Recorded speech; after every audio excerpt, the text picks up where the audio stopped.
Okay, now we're going to extend the analysis into the real world a little bit more. Here we have a basic economy. We have households, business firms. Households save and consume, business firms produce and invest. And we've also got a government sector, and later we'll introduce some banks, a financial sector and an external sector. So the basic motivation for firms in a capitalist monetary economy is they form expectations of what they can sell. They assemble working capital by getting productive inputs from the household sector, for which they pay incomes. And those incomes allow the household sector to then consume. And as a result of the consumption spending, the flow of spending, business firms provide output. Now at that simple state, that flow, that circular flow would persist forever, because the households are consuming all of their income. Business firms' expectations of what they can sell are being fully realised each period, and they're prepared to keep hiring and paying out incomes. Now, that's what we call equilibrium in macroeconomics. The problem is that that has no connotations of virtue, in the sense that that economy will persist like that forever if there's nothing else changes, but it could be at a state where households have very high levels of unemployment. So let's make it more complicated.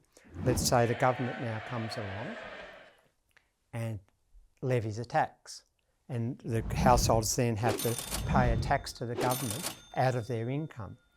Now that means that they've got disposable income that's less than their income now, and as a result their consumption is going to fall. And business firms will react to that because they notice unsold inventories. They'll produce less, hire less workers, income will fall, consumption will fall, and that economy would quickly move into recession and unemployment would be rising.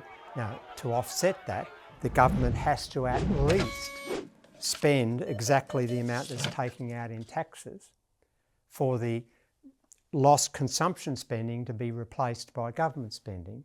So at the very least, governments have to run a balanced fiscal position in this simple world. Now, think about what I said, but there was might be high unemployment in that equilibrium state. And so you can see quite clearly that if the government wanted to have less unemployment and move the economy to full employment, then it would have to spend more than its tax revenue to inject more currency and spending into the economy to promote further production, further sales, further income production, and that would circle around the economy. So the taxes are what we call a leakage. The government spending is an injection into the income expenditure system. Let's complicate it further. Households save and put money into the banking sector. And they also import from the external sector that we've got over here. Both of those actions are further leakages from the income expenditure system.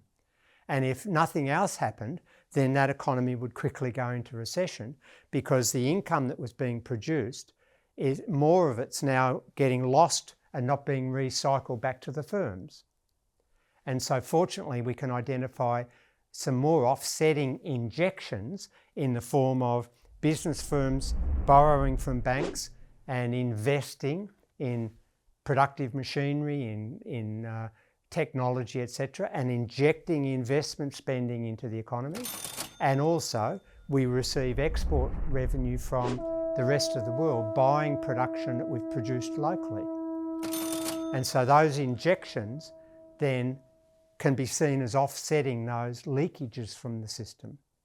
And so we can maintain equilibrium if the sum of the leakages, taxes, savings and imports, are equal to the sum of the injections, government spending, business investment and export revenue. Now, if we reach a situation where there's less than full employment at that equilibrium state, and there's no likelihood of any change in business investment and exports, well then the only way you can restore the economy back to higher levels of employment is if the government increases its spending and moves into deficit.